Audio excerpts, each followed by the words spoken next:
The first thing Captain Jared Whitmore noticed about the old man was the smell. Not unpleasant, just profoundly wrong for this environment. It was the smell of wood smoke and pine resin and something animal, something that belonged in the deep bush of northern British Columbia, not in the polished departure wing of the Calgary International Airport on a Tuesday morning in November. "Sir, I'm going to have to ask you to turn around." Whitmore positioned himself squarely in the center of the corridor, feet shoulder-width apart, chin lifted to the precise angle they'd drilled into him at RMC Kingston. He was 26 years old, freshly minted from the Canadian Forces Military Police, and this was his first operational command outside of a training exercise. He wore it the way all new officers wore it, like a suit that was still too stiff, compensating with volume what he lacked in experience. This is a restricted transit corridor. Military personnel and authorized staff only. The old man stopped walking. He was tall but stooped, carrying himself the way men do when they've spent decades folding themselves into spaces that were never built for their frame. A canvas jacket the color of dried mud hung loose on shoulders that might have been broad once. His boots were scuffed down to the bare leather at the toes, the laces knotted where they'd snapped and been reteed. He held a single bag, a faded military surplus rucksack that looked like it had survived at least one war and possibly two. His hair was white, cropped close, and his face was a topographic map of hard weather and harder years, deep lines carved around pale gray eyes that held a peculiar clarity, like lake ice in the first week of freeze-up. He looked past Whitmore. Down the corridor, arranged in a neat row along the east wall, sat 8 fiberglass transport kennels, each one housing a Canadian Forces military working dog. Belgian Malinois, German Shepherds, one massive Dutch Shepherd whose shoulder would have reached Whitmore's hip. They were elite assets on their way to CFB Edmonton for a joint training exercise with CANSOFCOM, the most sensitive K-9 deployment on the Canadian Forces calendar. 4 handlers stood at intervals along the row, young corporals in CADPAT fatigues, each one responsible for 2 animals. The dogs were supposed to be resting. They were not resting. "My gate's at the other end," the old man said.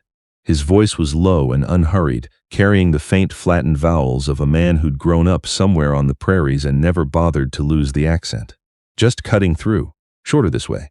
"Well, it's not a shortcut, sir. It's a secure zone. I'll need you to go back to the main concourse and take the long way around." Whitmore gestured behind the old man with a stiff, mechanical motion. He wasn't being rude, not exactly. He was being efficient. There was a difference or so, he told himself. The old man nodded slowly, the way people nod when they've heard you, but haven't decided whether to listen. His gaze drifted back to the kennels. Something shifted in his expression. It was subtle, barely a flicker, like a light turning on in a room behind frosted glass. His eyes moved from kennel to kennel, not with the idle curiosity of a civilian watching animals, but with the systematic precision of a man taking inventory.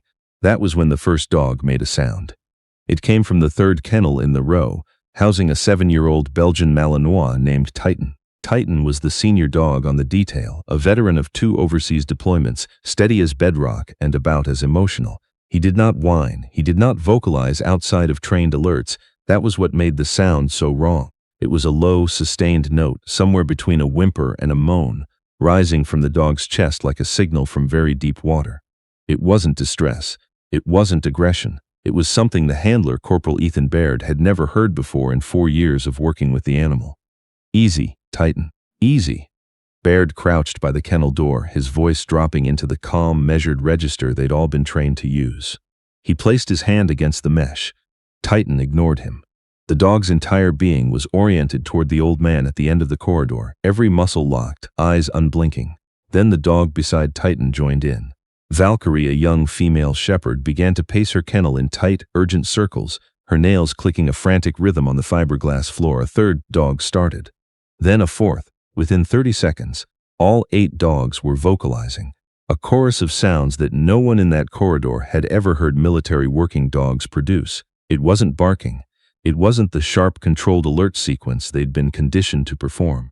It was raw and formless, a sound from somewhere before training, before conditioning, from the deep genetic bedrock of the animal. The handlers responded with practiced precision that quickly devolved into something far less controlled. Commands were issued.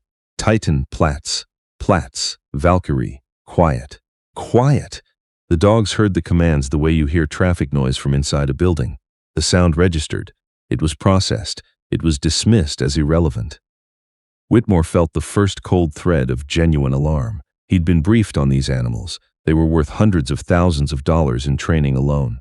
They were weapons systems, precision instruments, and right now they were behaving like a pack of strays who'd caught the scent of something that rewired their operating system.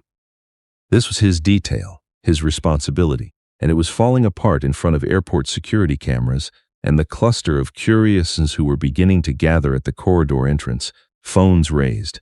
He spun on the old man, his composure cracking along fault lines he didn't know he had. "Sir, you need to leave now. Whatever you're doing, you're disrupting these animals, and I will not." "He's not doing anything, Captain." The voice came from behind him. Warrant Officer Diane Prue had been standing at the far end of the corridor, clipboard in hand, overseeing the transport manifest. She was 48, a career handler who'd spent 15 years in the K-9 program before moving into training oversight. She had the kind of face that didn't waste energy on expressions it didn't mean, and right now it was wearing an expression Whitmore had never seen on her before. It looked, if he'd had to name it, like recognition. Prue walked toward them with deliberate steps, her eyes not on her captain, not on the dogs, but on the old man. She studied him the way a curator studies a painting that might be a forgery or might be a lost masterpiece, with a careful, almost reverent attention to detail. She saw what Whitmore missed. The old man's hands, resting on the straps of his rucksack, were mapped with small, specific scars. A thin white line across the back of the right hand, the kind a lead makes when it rips through your grip during a hard bite exercise.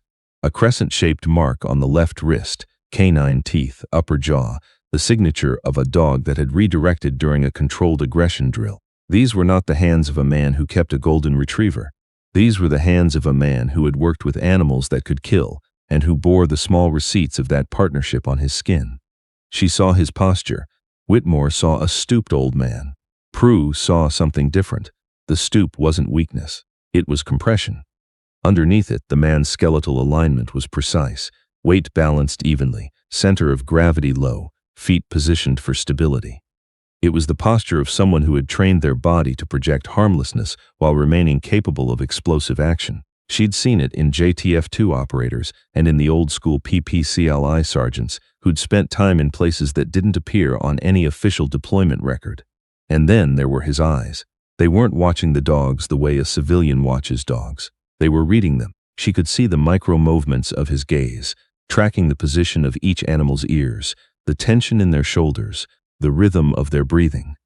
He was processing information at a rate and depth that only came from thousands of hours of direct, intimate work with these animals. He wasn't guessing. He was diagnosing. Prue felt something shift inside her chest, a feeling she hadn't experienced in years, the sudden, vertiginous recognition of being in the presence of someone who operated at a level she had only ever read about. "Captain," she said quietly, "I'd recommend we stand down for a moment." Whitmore turned to her, his face flushed with frustration. "Stand down? Warrant, my detail is disintegrating. These animals are responding to something we don't understand yet. And that man understands it perfectly." She nodded toward the old man.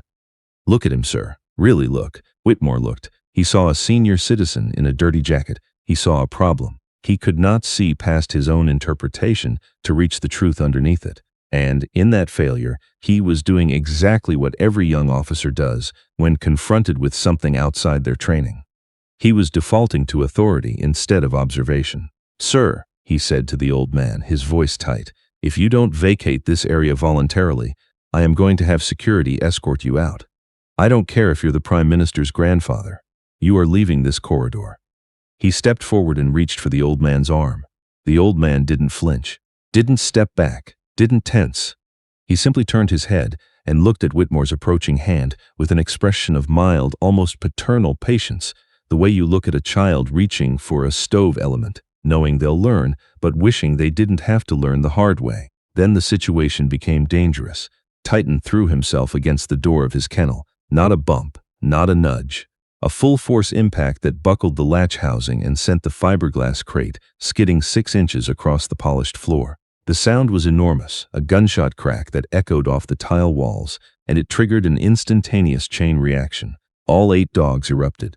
barking, snarling, throwing themselves at their kennel doors with a coordinated ferocity that had nothing to do with aggression and everything to do with a crisis of identity. They weren't attacking, they were screaming for an answer to a question they couldn't articulate. Baird was thrown backward from Titan's kennel, landing hard on his back. A second handler scrambled to brace Valkyrie's crate as the dog's impacts threatened to tip it over. The noise was overwhelming, a wall of sound that compressed the air and made rational thought difficult. Airport security was on the radio. Civilians were backing away. Someone was filming. It was by any objective measure a disaster. Whitmore's hand froze in midair. The blood drained from his face. He had 8 military weapons systems in full malfunction, a public audience, cameras rolling, and his entire career calcifying into a single catastrophic moment that would follow him through every promotion board for the rest of his life. He could feel it, the weight of failure pressing down on his shoulders like a physical force. The old man moved. It wasn't dramatic. That was what Prue would remember most clearly when she replayed it in her mind over the years that followed.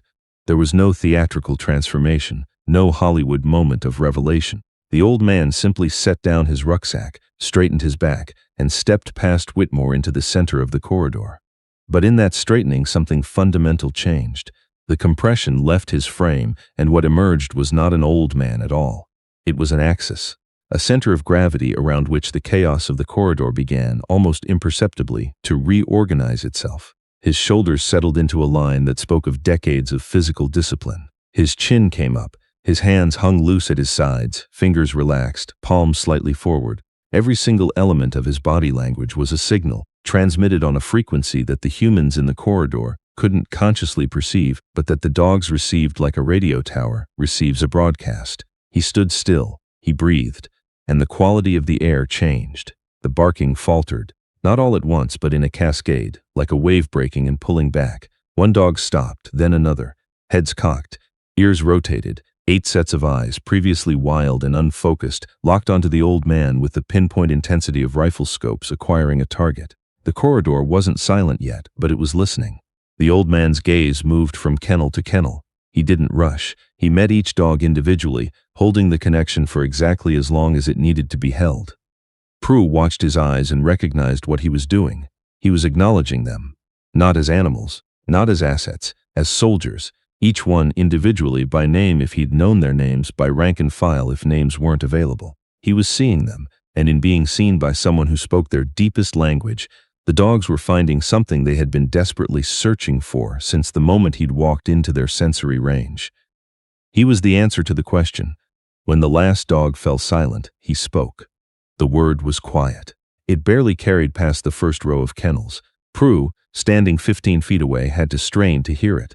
Whitmore, standing closer, heard it clearly but understood nothing. Anixi. It wasn't English. It wasn't French. It was something older, a word from a lexicon that existed in no training manual currently in circulation, no field guide, no operational directive. It sat in the air for a fraction of a second, naked and complete, and every dog dropped. Not lay down, not settled, dropped, like 8 marionettes whose strings had been cut at the same instant. They went from alert readiness to total boneless rest in a single coordinated motion that defied every principle of individual animal behavior. Titan's massive head settled onto his paws with a sigh that seemed to come from somewhere very old. Valkyrie's frantic pacing stopped mid-stride and she simply folded, sinking to the floor of her kennel like snow melting. 8 sets of eyes remained open, fixed on the old man, but the quality of their gaze had transformed. The desperate, searching intensity was gone, replaced by something that looked, to anyone willing to see it, like relief. The silence that followed was the loudest thing Prue had ever heard. Whitmore stood perfectly still, his hand still extended toward where the old man's arm had been. His mouth was open. No sound came out. His brain was attempting to process an event that existed outside the boundaries of everything he'd been taught, and it was failing comprehensively. He looked like a man who had just watched the laws of physics politely excuse themselves from the room. Baird got to his feet, staring at Titan. The dog who had just buckled a steel latch with the force of his impact was now lying motionless, breathing evenly, tail twitching in slow, contented sweeps.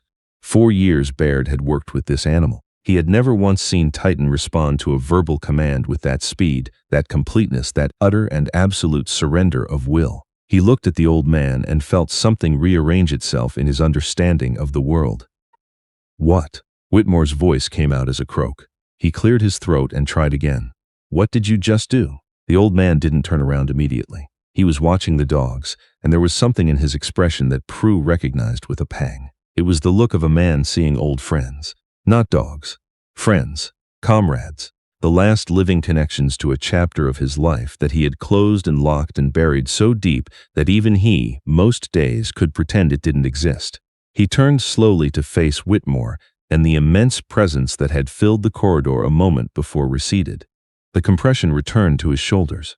The farmer's stoop settled back into place like a coat being pulled on. He was once again just an old man in a worn jacket.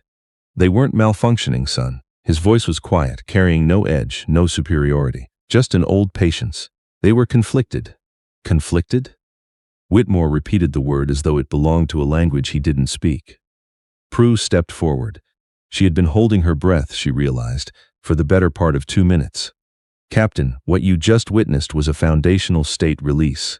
It's from the Boreal program." She paused, watching the old man's face for confirmation. Something moved behind his eyes. A slight narrowing, the faintest flicker of surprise at hearing that name spoken aloud. It was a joint initiative between CANSOFCOM and the RCMP K9 division in the early 90s. Classified. They were working on deep bond conditioning, training protocols that went beyond standard operant methods, trying to create a partnership between handler and dog that operated below conscious command at the level of instinct and physiological resonance. She turned to Whitmore, who was staring at her with the expression of a man learning that the ground he'd been standing on was, in fact, a trapdoor. The dogs in that program were the foundation stock for everything we have today. Their training was imprinted at a genetic level. It passed down through the bloodlines. Every military working dog in the Canadian Forces carries traces of that conditioning, even now, 30 years later. She looked back at the old man. They recognized him. Not his face, his frequency, the way he holds his body, the way he breathes, the micro signals he puts out without even trying. He's speaking a language that was programmed into their ancestors, and their bodies remember it, even if their conscious training has never encountered it. The old man regarded her for a long moment. Then he gave a single, slow nod. "You've done your reading, Warrant. I did my thesis on the Boreal program. What little documentation survived the classification review?" She hesitated, then asked the question that had been building in her chest since the moment the dogs first responded. "You were a primary handler?" The old man was quiet for several seconds. When he spoke, his words were measured, carefully placed, like stones being laid across a stream. "I was the program director." The words landed in the corridor like a detonation with a long delay fuse. Prue felt her knees go momentarily soft. Whitmore looked from her face to the old man's and back again, reading the magnitude of the statement from her reaction, even though he couldn't fully grasp it himself. "The Boreal program had a primary handler cadre of 12 people, Prue said, her voice barely above a whisper. The director was never identified in any of the surviving documents. The file was redacted at the ministerial level. There were reasons for that. The old man's tone closed the door on further inquiry without being impolite. It was the voice of a man who had carried classified information for 3 decades and was not about to set it down in an airport corridor, no matter how many earnest young officers were staring at him. But he looked at Whitmore, and something softened. He could see the young captain's humiliation, the dawning awareness of how profoundly he had misjudged the situation. He could see the fear underneath it. The fear of a young leader who had just discovered that his authority was a much thinner shield than he'd believed. "The word I used," the old man said, "choosing to offer something, a fragment, a small gift of understanding, isn't a command. It's a release code. It tells the animal that the mission state is complete, not just that the immediate task is done, but that the deepest, most fundamental reason they were activated has been resolved. It tells them the war is over." He paused. "These dogs sensed something in me that their training couldn't explain. They were receiving a signal from their bloodline that said this man is authority, but none of their handlers were confirming it. The disconnect was tearing them apart. All I did was close the circuit. I told them what they needed to hear. Stand down. It's finished. You can rest." Whitmore stared at the perfectly still animals, 8 dogs, the most highly trained canines in the Canadian military, sleeping like puppies on a porch. He thought about how he'd tried to solve the problem. He'd raised his voice. He'd issued threats. He'd reached for physical force. He'd done everything that his training at the academy had told him constituted effective command, and he'd achieved nothing except making things worse. This man had stood still, breathed, spoken one word that didn't exist in any manual Whitmore had ever studied, and 8 animals had surrendered to him completely. The lesson was not subtle, and Whitmore was not so proud that he couldn't receive it. "Sir."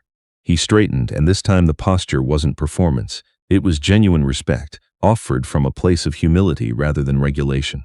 "I owe you an apology. I was wrong about you, and I was wrong about the situation. I should have listened before I started giving orders." The old man waved the apology off with a calloused hand. "You were doing your job. You saw a threat to your team, and you tried to neutralize it. That instinct is correct. Your read on the threat was wrong, but the instinct is sound." He looked at Baird, who was still kneeling beside Titan's kennel, his hand resting on the mesh, the dog pressing its nose against his fingers. "You're corporal there." He was the last one to panic. When the dogs were losing it, he stayed low, stayed calm, kept trying to reassure rather than dominate. "That's not trained. That's natural. You've got a handler with genuine feel. Don't waste him behind a desk." Baird looked up, startled, and the old man gave him a nod that carried more weight than any commendation on a piece of paper. Prue watched the exchange and felt something she hadn't felt in a long time in her career. Hope, not the institutional kind, the kind that comes with funding announcements and equipment upgrades. The older kind, the kind that comes from seeing proof that the things that matter, the real knowledge, the deep understanding, the bond between a handler and an animal that goes beyond training into something almost sacred, that these things survived, that they were still out there, walking around in canvas jackets and worn boots, carried by old men who would never write memoirs or give interviews or stand on stages at conferences. The old man picked up his rucksack and settled it on his shoulder with a motion so practiced it was invisible. "I've got a flight to catch," he said, heading up to Whitehorse. "My daughter's girl just got accepted into the veterinary program at Guelph, going up to celebrate." And there it was, the transformation in reverse. The director of a classified military program, a man whose single word could override the conditioning of 8 elite canine soldiers, was also just a grandfather, flying north to eat cake and tell his granddaughter how proud he was. The two identities existed in the same body without contradiction, the way a river can be both a gentle current and a force that carves canyons depending on the season. He nodded to Prue. Not a salute. Something older and more personal, an acknowledgement between two people who had dedicated their lives to the same work, separated by a generation but connected by a shared understanding of what it meant to stand at the other end of a lead from an animal that trusted you with its life. "Keep teaching them, Warrant," he said. "The old methods, the deep ones. Don't let them get buried under the new technology and the new acronyms. The bond is the weapon. Everything else is just noise." He turned to walk away, his boots scuffing softly on the tile, his frame settling back into its habitual stoop. He was 10 paces down the corridor when Whitmore called after him. "Sir!" The captain's voice had changed. The sharp, officious edge was gone. In its place was something younger, rawer, more honest. "I don't even know your name." The old man paused but didn't turn around. He stood still for a moment, silhouetted against the bright light of the main concourse at the corridor's end, where the anonymous current of travelers flowed past in an endless, oblivious stream. When he spoke, his voice carried just far enough. "You don't need it, Captain. The dogs will remember for both of us." Then he walked into the light and was gone, absorbed into the crowd like a stone sinking into still water, leaving only ripples. Prue and Whitmore stood side by side in the corridor for a long time after that. Neither spoke. There was nothing to say that would improve upon the silence. The dogs slept. The handlers, moving quietly, as if afraid of breaking something fragile and important, checked their kennels with a new tenderness, a new attentiveness to the animals in their care. Whitmore looked at the kennels, at the 8 still forms breathing in slow, synchronized rhythms, and something turned over inside him. For the first time since he'd pinned on his rank, he understood that command was not volume. It was not posture. It was not the sharpness of a pressed uniform or the weight of regulations recited from memory. Command was the thing that old man carried in his silence. It was the thing the dogs had recognized before any human in the corridor had the eyes to see it. It was earned in years and scars and patience, and it could not be issued, It could only be built.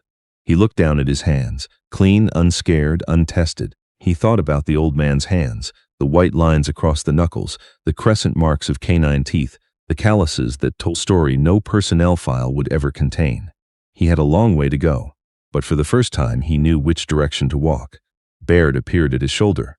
"Sir, transport's cleared for boarding. We need to get them loaded." Whitmore nodded. He looked at the dogs one more time, then at the empty corridor where the old man had disappeared. "Load them up, Corporal." He paused. "And Baird? From now on, I want you running point on the handling briefs. I'll observe. I think I've got a lot more to learn than I thought." Baird blinked, surprised, then nodded with the beginning of a smile. "Yes, sir." The dogs were loaded without incident. They moved through the boarding process with a calm that bordered on eerie, each one walking into its transport kennel with a quiet, settled dignity that made the handlers exchange glances. Something had changed. Something they couldn't name but could feel, the way you feel the air pressure drop before a storm or rise after one passes. The dogs were at peace.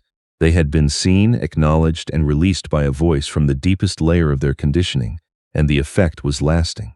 As the transport vehicle pulled away from the terminal, Prue stood at the window and watched it go. She thought about the old man, somewhere in the airport now, probably sitting in a plastic chair at his gate, reading a newspaper, eating a sandwich from Tim Hortons, looking like every other retiree heading north to visit family. Invisible, ordinary, carrying inside him a lifetime of knowledge that was slowly, quietly, disappearing from the world. She pulled out her phone and opened a blank document. She didn't know his name. She didn't need it. But she could write down what she'd seen. She could record the method, the stance, the single word, and the silence that preceded it. She could make sure that what he carried didn't vanish when he did. She typed 2 words at the top of the document and stared at them for a long moment. Boreal Protocol.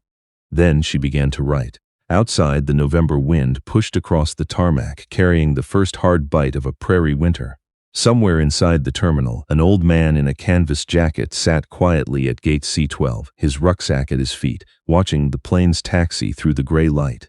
He was thinking about his granddaughter, about the look on her face when he'd tell her he was proud. He was thinking about the long flight north, the mountains coming up white and enormous through the windows, the cold, clean air of the Yukon, waiting for him at the other end. He was not thinking about the dogs. He didn't need to. They were at rest now, the way they should be, the way all soldiers should be when the mission is done and the long walk home has finally, mercifully, begun.